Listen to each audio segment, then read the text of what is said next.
Welcome back to The Factor Uncensored. A new report shows that Texas has banned more books than any other state from school libraries. Now, the ban targeted books that focused on racism, abortion, and LGBTQ issues. My next guests have two different opinions on what is leading the cause. Eric, you are serving with the Harris County School Board there.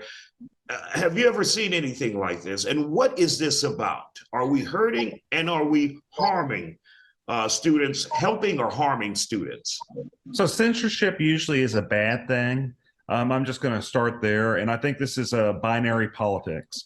More specifically, the zeros, they want to ban what they perceive helps the ones who want to ban whatever they perceive helps the zeros. I don't think this is, though people might want to push it in a partisan light, I don't think it's I think it's a nonpartisan issue because, I think the difference is which party wants to ban what. I know it appears that the Republicans they want to censure books. I know there's polls that show Democrats want to censure social media.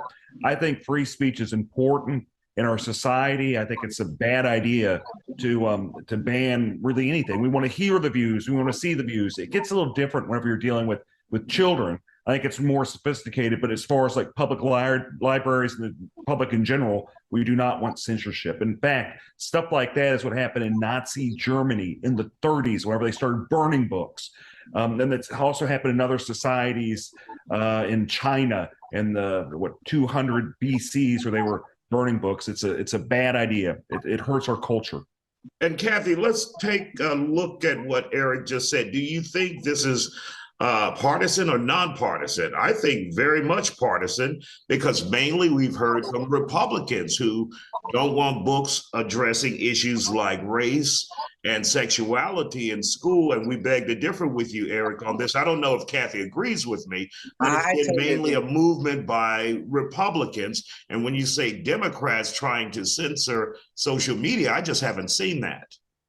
I totally agree. And that was one of the things that as he was speaking about Democrats censoring social media, the question here is about books. And what we're seeing continuously is, yes, it is a partisan type situation, because it's like most of us read Flowers in the Attic as young people. Kids can't even read Flowers in the Attic anymore. Moby Dick.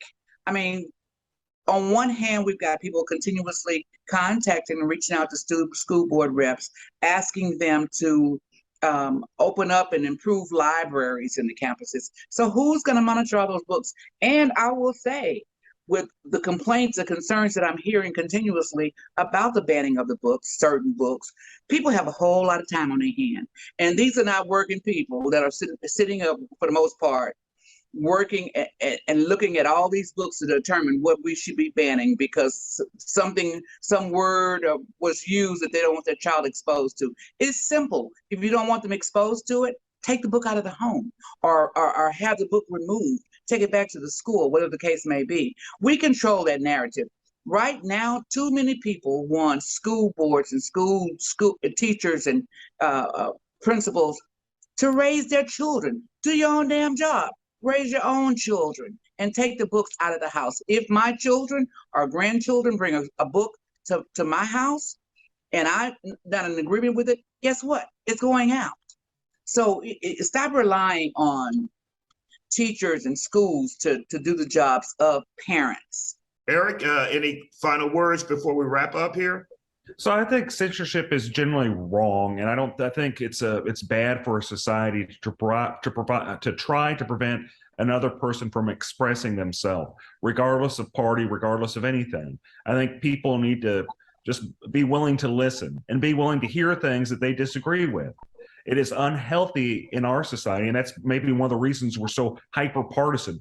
We're just so afraid to hear something that's different. I think that's bad. I think it's why I think that is a symptom to a much larger problem. I think we need to learn how to get along, at least in some way, shape, or form, and move on, at least for the sake of, not for us, for our children and the future generation. It's just unhealthy.